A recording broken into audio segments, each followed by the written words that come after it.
શું તમને પણ કોણીના બહારના ભાગમાં દુખાવો થાય છે? વધારે પડતું વજન ઉચકી નથી શકતા, કાં તો કાંડાને આ મુવમેન્ટમાં નથી લાવી શકતા, ટ્વિસ્ટિંગ કે રોટેટિંગ મુવમેન્ટ કરો છો તો બી દુખાવો થાય છે, તો આ ટેનિસ એલ્બો હોઈ શકે છે.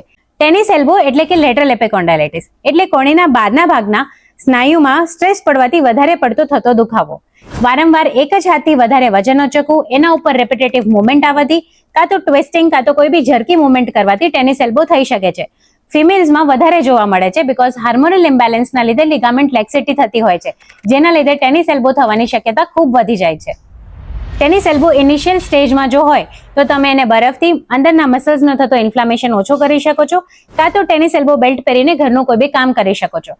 પણ જો આ સ્ટેજને તમે ઇગ્નોર કરો તો આ ક્રોનિક સ્ટેજમાં જઈ શકે છે, જ્યાં તમારે ફિઝિયોથેરાપીની સલાહ લેવી પડે, જે તમને પ્રોપર સ્ટ્રેચિંગ અને સ્ટ્રેન્થનિંગ એક્સરસાઇઝ આપી શકે છે.